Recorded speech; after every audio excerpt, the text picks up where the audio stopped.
Bienvenidos a La Banca. Conducen Francisco Vélez y Sebastián Gil.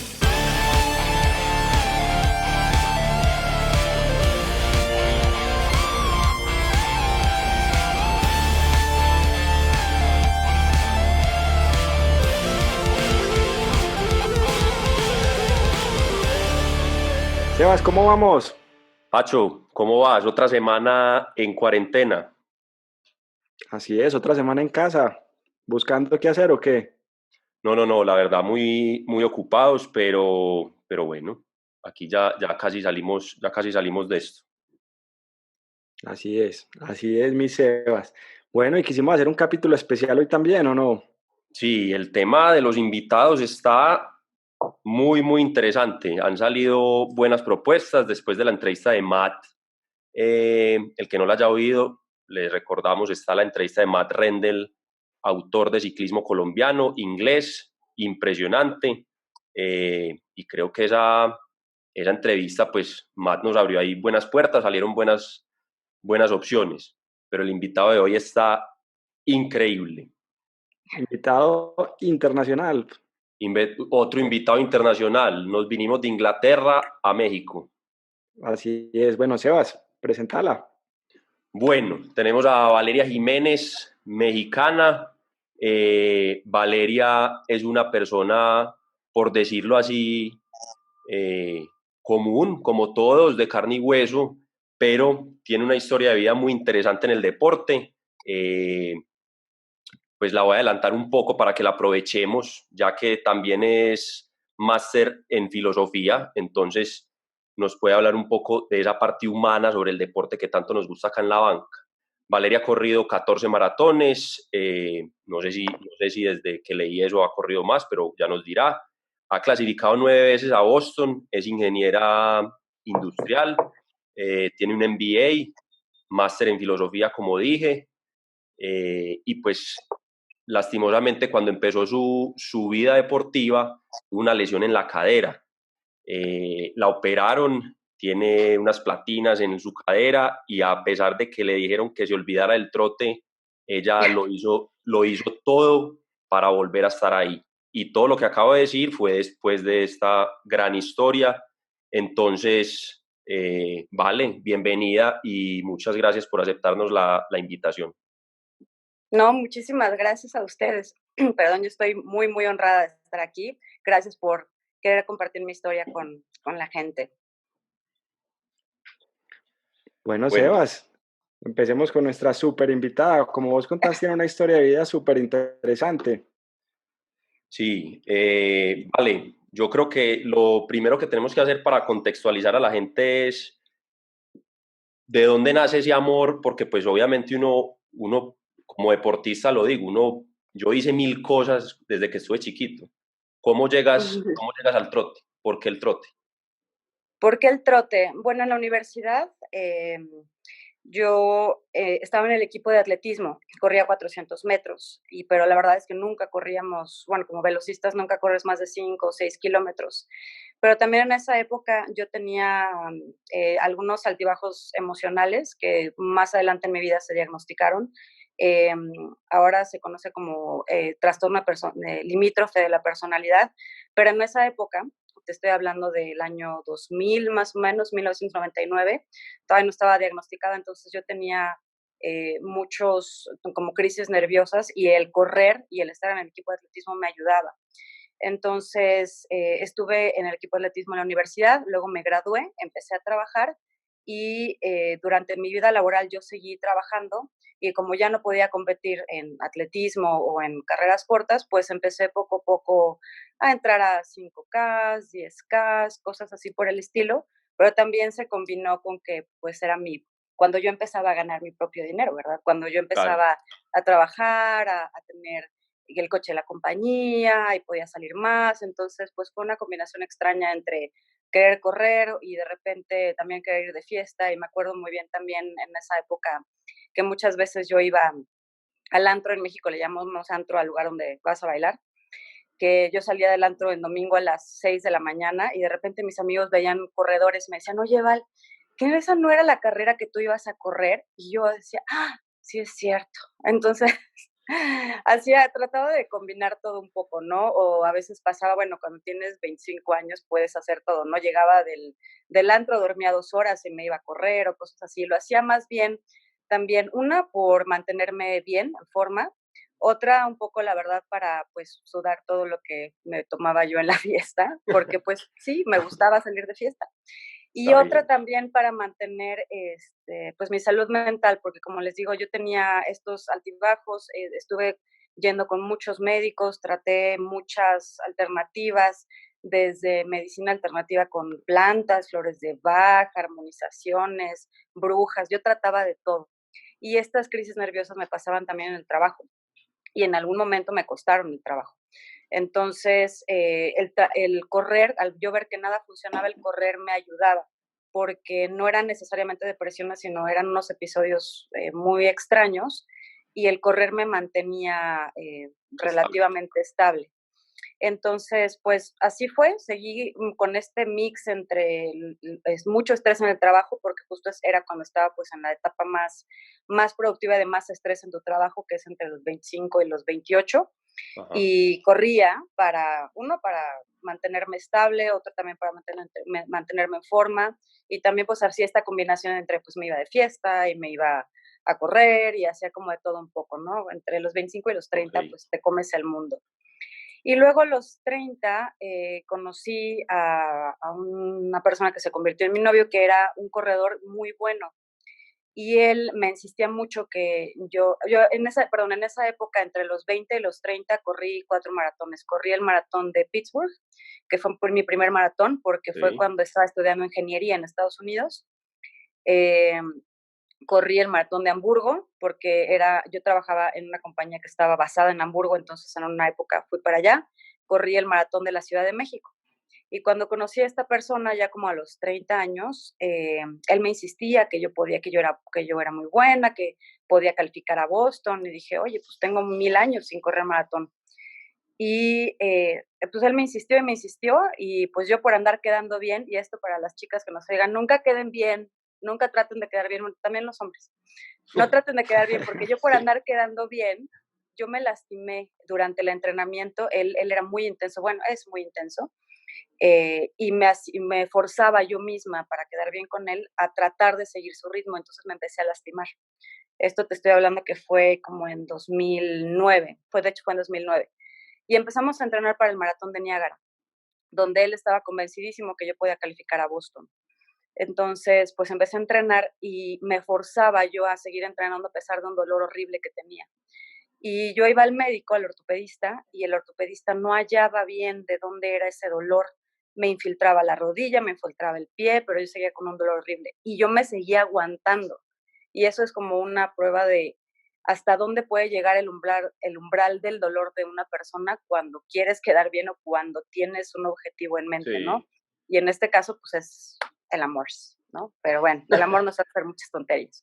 El Entonces, amor duele el muchas amor veces. duele y dolía mucho, Sí. Y dolía mucho. y dolía mucho porque de verdad yo iba corriendo con él, ya era como el tercer mes de entrenamiento, y esto se los comparto a los corredores. Cómo fue para que tengan mucho cuidado, y siempre les digo, tomen mucho cuidado de cómo son sus lesiones. Yo empecé con una fascitis plantar, el lado derecho, y como saben es muy dolorosa, Sí, y cuando salí de la fascitis plantar, fue tanto mi miedo mentalmente de volver a apoyar el lado derecho, que empecé a cambiar mi biomecánica, claro. empecé a cambiar la forma en que corría. Entonces, empecé a apoyar mal el lado izquierdo, y eso fue lo que empezó a hacer que la cadera, bueno, que la cadera y el fémur empezaran a chocar. Y empecé a tener muchísimo, eso era la causa del dolor. Lo entendimos mucho tiempo después, en ese momento no lo sabíamos. Entonces, mucho ojo a los corredores, pásense en esta historia. El cuerpo es muy sabio, y dentro de lo que aprendí en todo esto de la filosofía, Nietzsche decía que hay más sabiduría en tu cuerpo que en todos los libros de filosofía que puedes tener. Escuchen siempre a su cuerpo, cosa que yo no hice. Entonces, eh, lo que sucedió fue que empecé a cambiar mi biomecánica, yo seguía corriendo con ese dolor, y yo corrí con todo y el dolor en la cadera. Entonces, en el maratón de Niágara yo llegué con muchos analgésicos, que es otra cosa que hacemos los corredores, Sí. tomar analgésicos como locos para ocultar el dolor. Tomé un analgésico muy fuerte antes de empezar, empecé a correr, llegué al medio maratón, iba yo muy bien, y al medio maratón empecé con un dolor otra vez. Me tomé otro analgésico y empecé con el dolor más fuerte.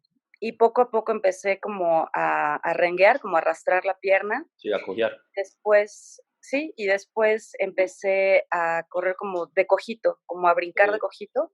Sí. Y no me preguntes cómo tengo una especie como de blackout. Yo creo que mi cabeza lo bloqueó.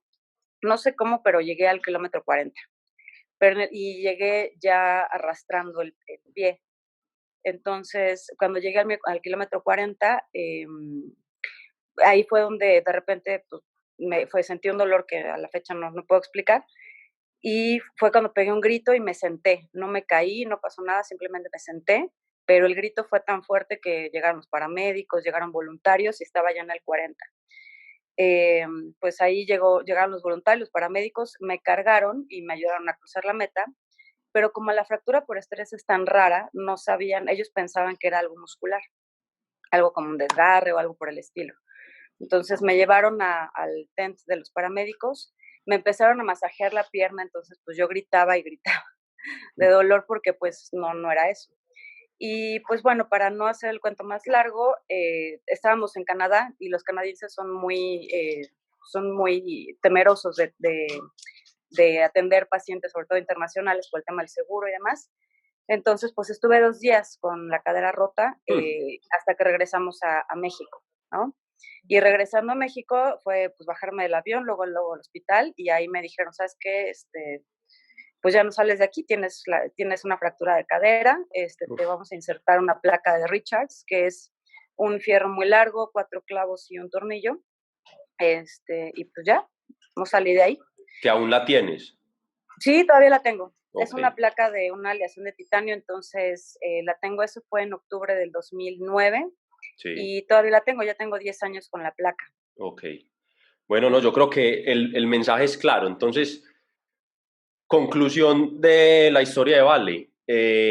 Hay que escuchar el cuerpo es sabio, sobre todo en el tema de dolores, lesiones y el descanso. Como siempre lo he repetido, los que me conocen, hay que descansar y es la parte más difícil del entrenamiento, porque muchas veces uno quiere seguir, uno cree que cuando descansa no está haciendo nada, pero el cuerpo necesita descansar. Necesita el descanso. Entonces, esa es la primera conclusión. Y la segunda, pues siempre lo he dicho y he sido muy crítico y pues a lo mejor tendré mis enemigos por ahí, pero Vale lo dice. No hacer deporte por demostrar algo, ¿cierto? Tiene que ser Exacto. Desde el corazón, desde el alma, tiene que ser una pasión. Y muchas veces queremos demostrarle a algo o a algún amigo, o en el caso de Vale fue su novio, y no, nada bueno sale de demostrar, nada bueno sale desde el ego. Esa es la frase. Esa es la frase. Así es. Entonces, yo quería ahí una subpregunta. Esta es la parte deportiva, pero vos contás en uno de tus posts que tu papá te dijo en algún momento que no podías, que no necesitabas la maestría, que no sé quién no creía en vos. Yo creo que esa es la verdadera motivación de uno. Yo siempre le he dicho a la gente que uno se motiva desde lo negativo que a uno le ha pasado en la vida. Sí. ¿Lo sentís así también? Que toda la oposición que de pronto tuviste te ha ayudado a completar todos estos retos deportivos. Yo creo que más que la oposición se puede ver como un reto, que al final de cuentas el reto es un tema del ego, ¿no? Yo la verdad es que muchas de las cosas no necesariamente las hice por demostrar a los demás, sino por demostrármelo a mí misma, porque dada esta, y sobre todo lo que a mí más lo que más me pudo, y fue a lo largo de toda mi vida, porque justo sobre lo que les hablaba del tema del trastorno limítrofe de la personalidad, es una enfermedad mental que no tiene cura, simplemente se trata, se controla, pero si no está diagnosticada y si no está bien tratada, te puede arruinar una buena parte de tu vida. Yo estuve así mucho tiempo. Yo lo hice por mantenerme con vida. lo hice por, más allá de los retos que yo tenía, era más por encontrar una razón para vivir, una razón para estar bien, y era no necesariamente mi escape, sino mi salvación. El hacer las cosas era una forma de yo mantenerme viva, de encontrar una razón por qué, porque sabemos muy bien que una vida sin propósito, pues es una vida sin sentido, ¿no? Una vida sin propósito es una vida un poco hueca. Y muchas veces nosotros pasamos mucho tiempo buscando cuál es mi propósito, no nada más el propósito en las carreras, sino el propósito de nuestra vida en general. En mi caso fue encontrar una razón para mantenerme viva, para mantenerme adelante, para seguir adelante. No nada más que si mi papá creía en mí. Mi papá siempre me dijo que yo no podía ser ingeniera, porque los Jiménez no somos buenos con los números. Y de hecho sí me costó mucho trabajo ingeniería, lo confieso. Estudié como loca porque sí me costaba mucho trabajo. También muchas veces me dijeron que no, que como eres guapa tú no necesitas la maestría. Y pues no, o sea, lo hice porque yo quería tener más preparación. Y si les digo la verdad, el MBA, me gustó más la maestría en filosofía que el MBA, la verdad. Pero el tema es, yo me aferré a todo esto y a salir adelante por encontrar un propósito para seguir viva. Y es más por el tema de mi enfermedad, que muchas veces en esta enfermedad te pierdes a ti mismo. Es una enfermedad bien complicada, es muy poco comprendida, la medicina siguen tratando de entenderlo, es muy difícil para la gente que te rodea, porque es una enfermedad que hace que la gente se aleje de ti. Es bien, bien complicada. Incluso es complicado para uno mismo porque hay muchas veces que estando en esta situación, tú mismo ya no encuentras una razón para seguir, tú mismo te hundes, y estos retos, no nada más el correr, sino el reto profesional, las maestrías, y esto eran razones constantes que yo buscaba para salir adelante y mantenerme con vida, encontrar un propósito para seguir adelante. Súper, súper, Val. Val, y una pregunta, porque en estos días escuchaba inclusive también una persona acá en Colombia que es muy conocida, Camilo Herrera, que también tenía Ay, perdón, te perdí. una maestría en filosofía. Pacho, ahí se te está yendo el audio. ¿Ahí me escuchan? Sí, perfecto. Ya te escuchamos. Listo, Val. En estos días escuchaba, digamos, una persona que es muy conocida acá en Colombia, Camilo Herrera, que es una persona que trabaja en marketing y tiene una firma de investigación que también tiene una maestría en filosofía.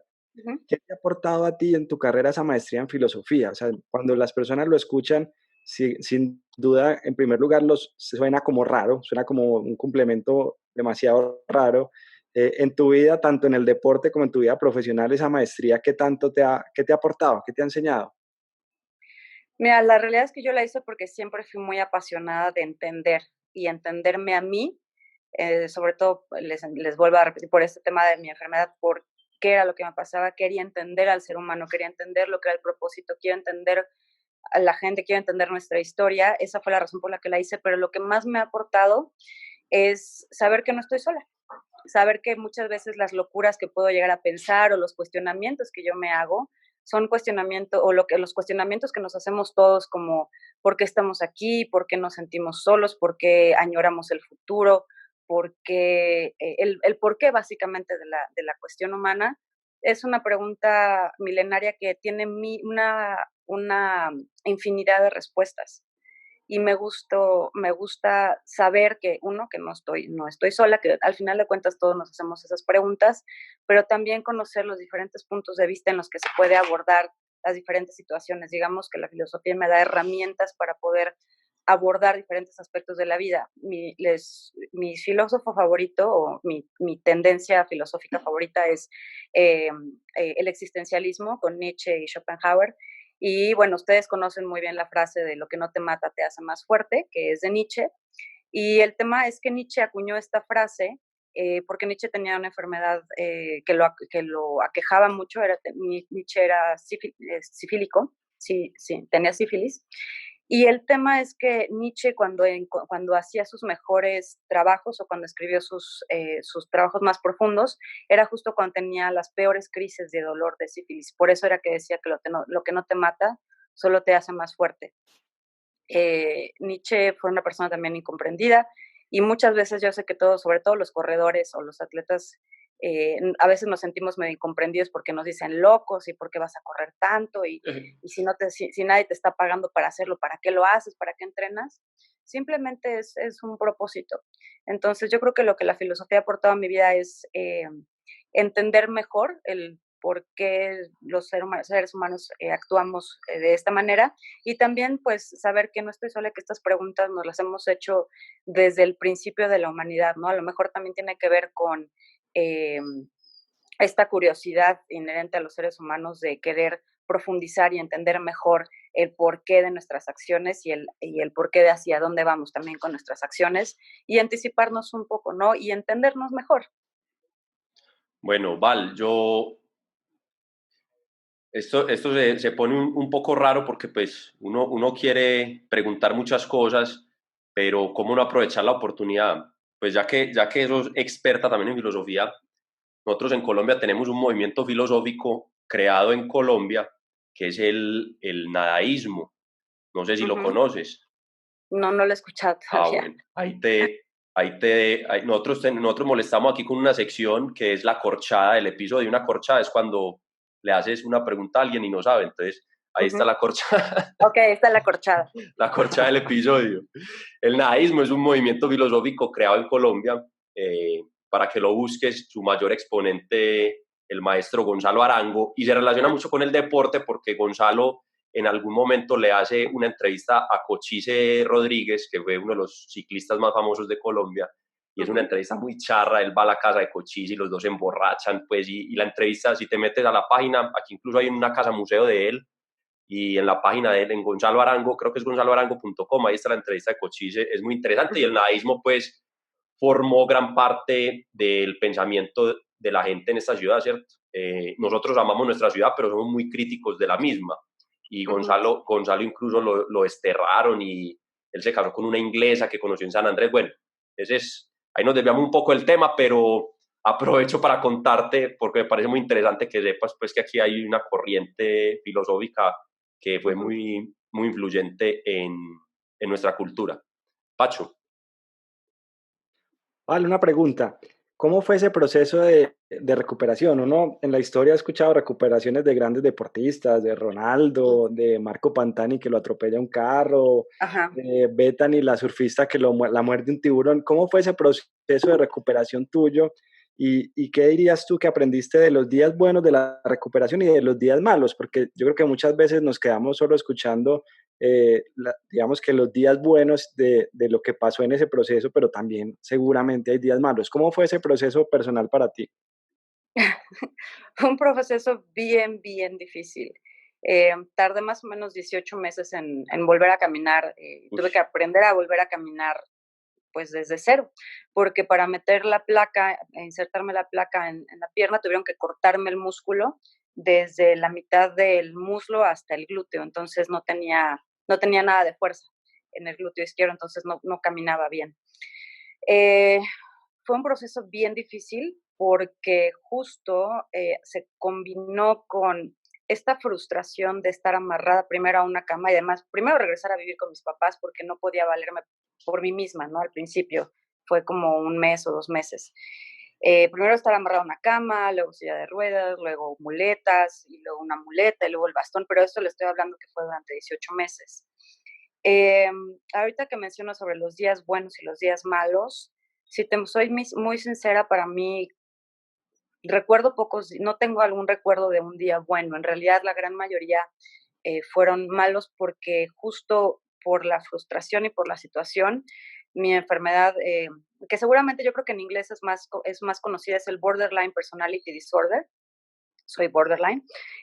Regresó mucho más fuerte, se hizo mucho más presente y eso me costó muchísimo trabajo. Yo tenía crisis depresivas, nerviosas y maníaco-depresivas cada como 3 o 4 veces a la semana y esto fue durante un periodo muy largo. Eso fue bien complicado porque me impedía concentrarme en la recuperación. Yo la verdad es que recuerdo, sí, fue una recuperación complicada porque más estaba todo el tiempo encerrada. Era como si estuviera en cuarentena, pero mucho más tiempo, ¿no? Sí. Más o menos el tiempo que estuve totalmente encerrada sin poder salir de mi casa fueron como 3 o 4 meses. Entonces, pues Bueno, entonces ya no es ahorita la nada. cuarentena ya tengo experiencia.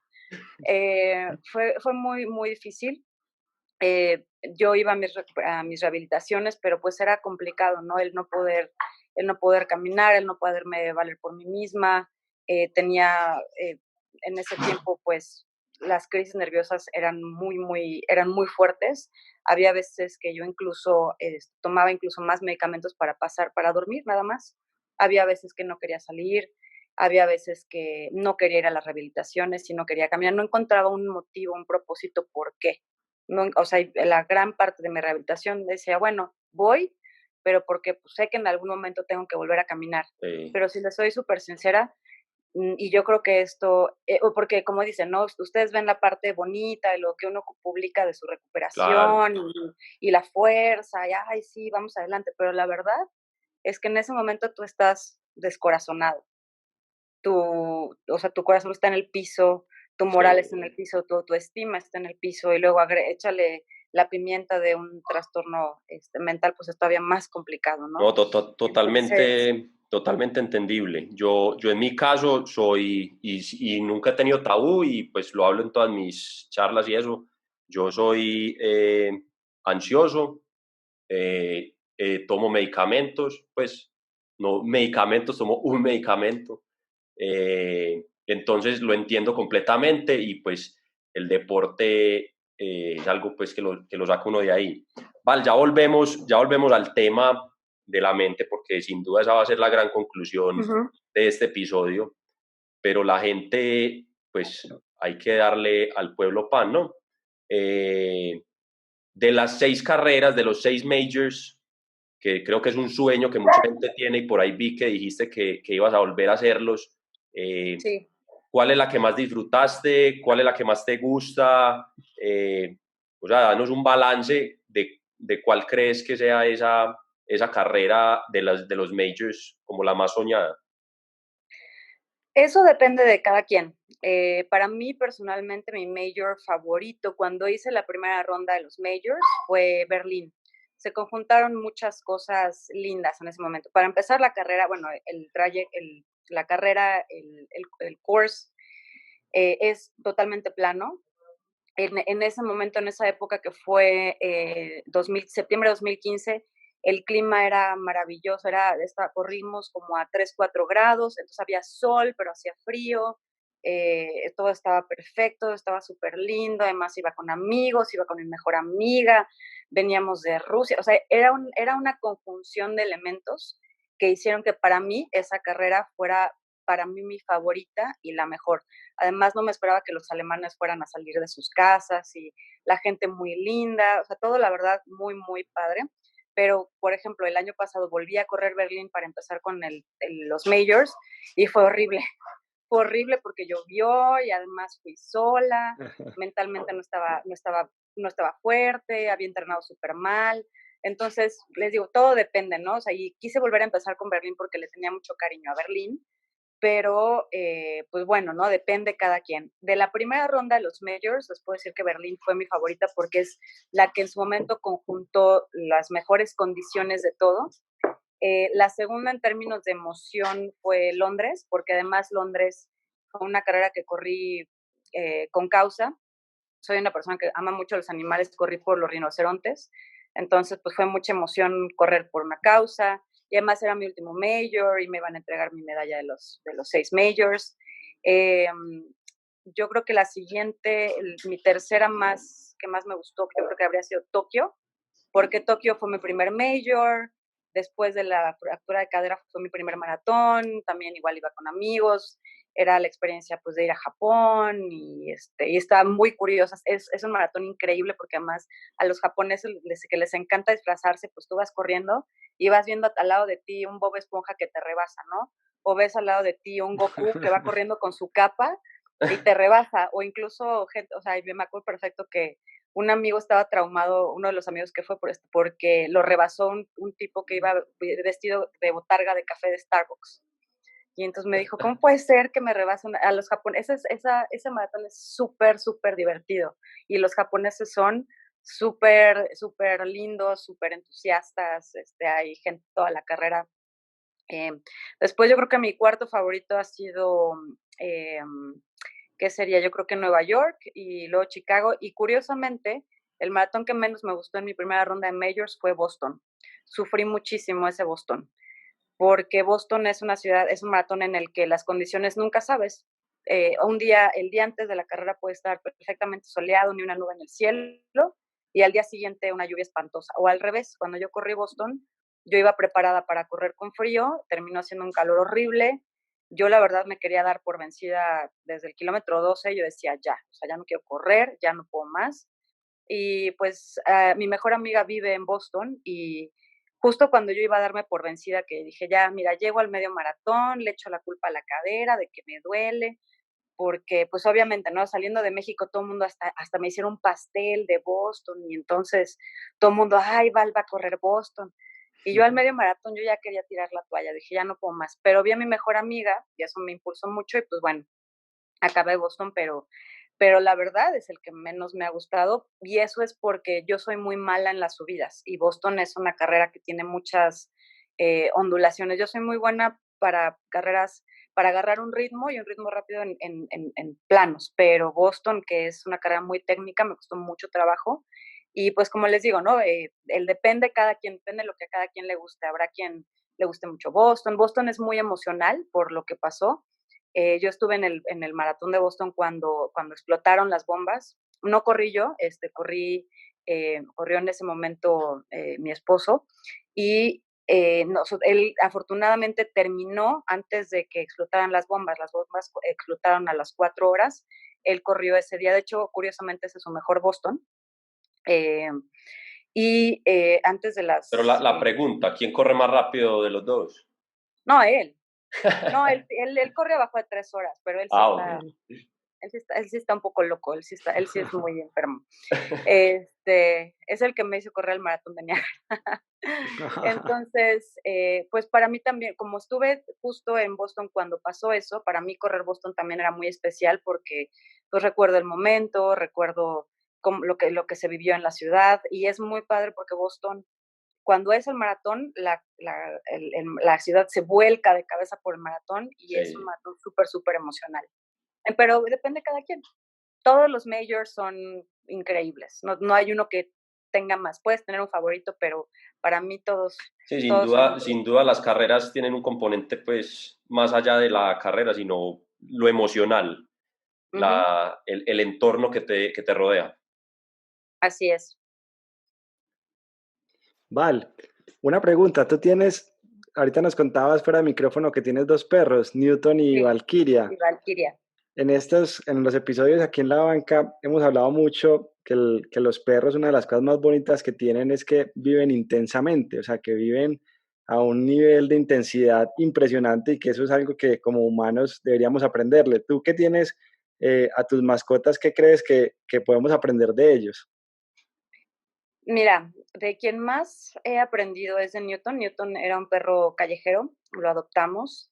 Eh, de Newton lo que puedo aprender y lo que les puedo decir es creer en las segundas oportunidades y ser agradecido. Newton, a diferencia de Valkyria, que por ejemplo Valkyria sí la tenemos desde bebé y es una princesa que vivió siempre en una burbuja, Newton se las vio muy difícil, lo encontraron adentro de una bolsa de plástico en un bote de basura. Nos costó mucho trabajo ganarnos su confianza, pero Newton es un perro, lo que he aprendido de él, y de hecho los observo mucho, y más ahora que estoy con ellos todo el tiempo, el creer en la gente sin rencores. Él volvió a creer y él cree y se entrega sin esperar nada a cambio. Él es feliz solamente porque tiene un techo, porque tiene comida, porque tiene luz de sol. Y eso es yo creo que las cosas que a nosotros de repente se nos olvida tomar en cuenta, ¿no? Que tenemos la fortuna de tener un techo, comida sobre la mesa, y más en esta situación que estamos viviendo hoy en día, en donde sabemos que hay una buena parte de la población en el mundo que está padeciendo, en el que nosotros deberíamos ser todavía mucho más agradecidos y por ende también compartir. Y en el caso de Newton, yo creo que lo que más aprendo de él y lo que más le reconozco es creer en segundas oportunidades y no guardar ningún rencor. Ellos simplemente se entregan, ellos vuelven a creer, no tienen traumas del pasado, no tienen bagajes, ellos simplemente viven al día, viven en el momento. Yo creo que eso es lo más importante. A los seres humanos se nos olvida muchas veces vivir en el momento, ¿no? Dentro de esta parte de la filosofía si vives en el pasado, si estás triste es porque estás viviendo en el pasado, si estás ansioso es porque estás viviendo en el futuro. Y eso es lo que nos pasa mucho a los seres humanos. En cambio, si eres feliz, es porque estás viviendo en el presente. Y yo creo que eso es algo que hay que aprender de los perros y es lo que yo aprendo sobre todo de Newton. Y de Valkyria, pues Valkyria es una princesa muy, muy consentida, pero lo que aprendo de ella es que ella exige, y eso es algo que a veces también a los seres humanos se nos olvida, eh, exigir lo que valemos, ¿no? A veces se nos olvida ponernos a veces a nosotros mismos primero. Y lo que aprendo de esta niña consentida es que ella siempre se pone a ella misma primero, pero sigue siendo una princesa hermosa.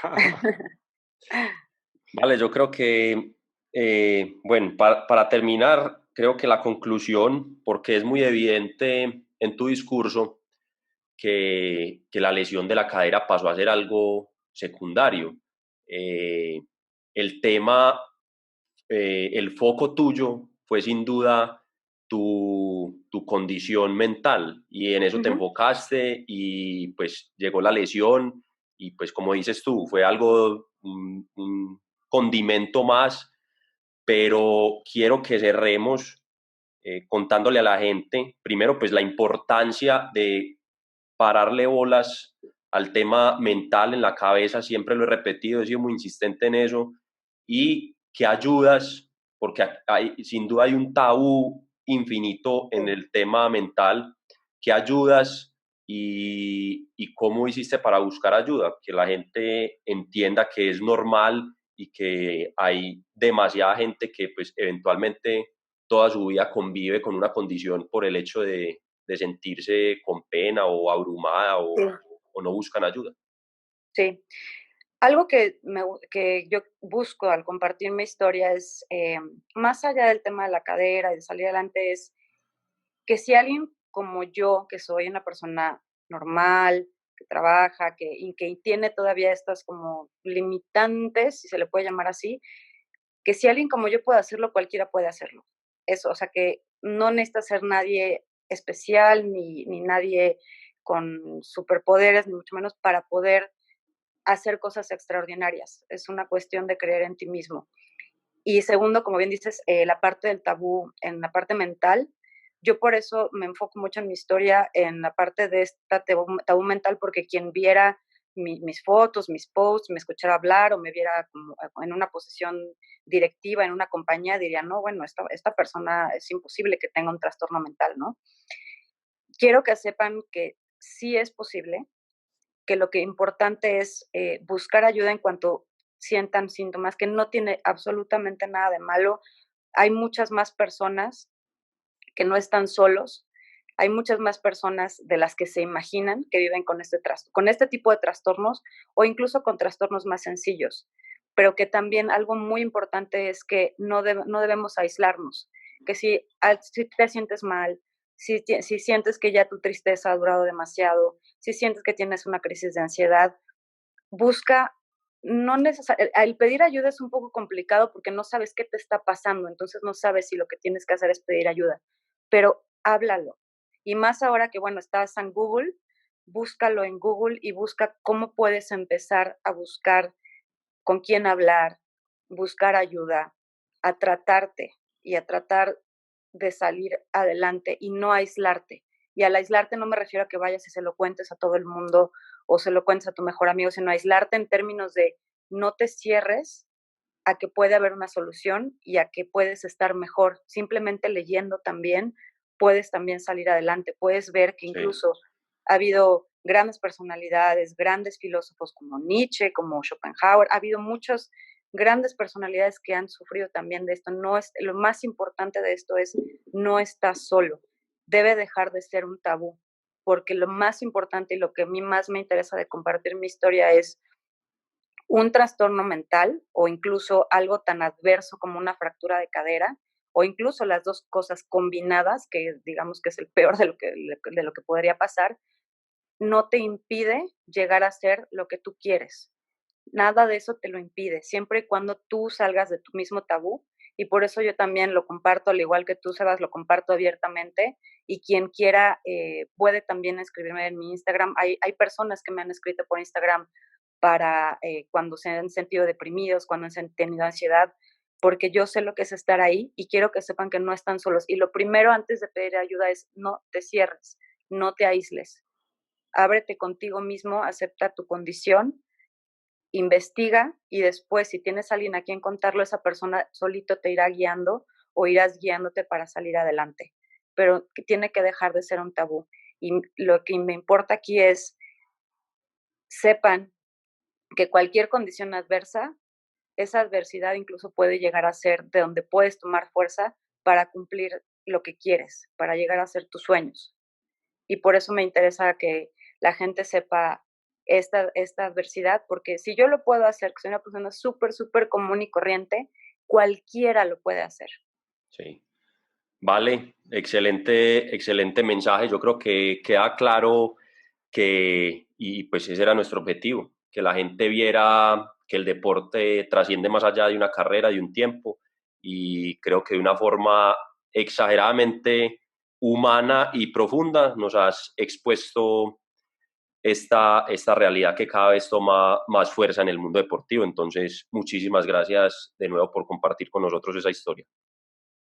No, gracias a ustedes, Sebas y Pacho, por dejarme compartir la historia y por favor, si las personas en algún momento quieren llegar a contactarme sobre este tema que puede llegar a ser tabú, como bien dices, pueden contactarme y digo, no los voy a curar, ¿verdad? Pero pueden hablar con alguien que sabe lo que es estar en esos zapatos y también cómo enfocar el deporte a tratar de navegar esa situación.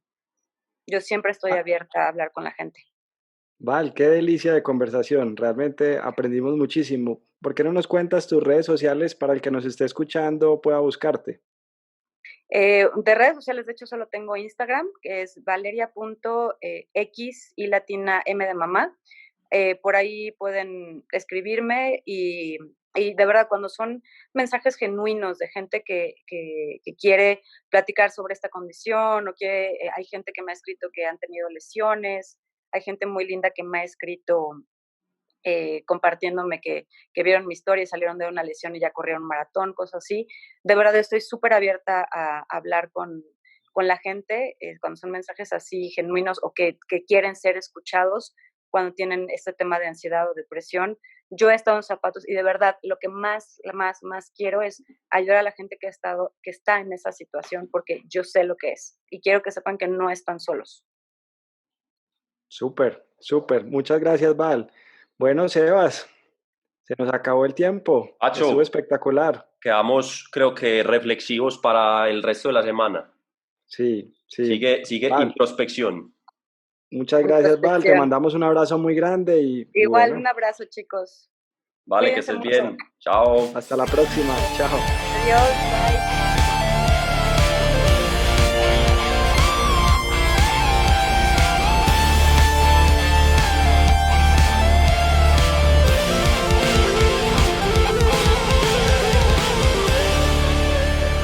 Las opiniones expresadas en este podcast son responsabilidad exclusiva de los conductores y no representan las empresas para las que trabajan.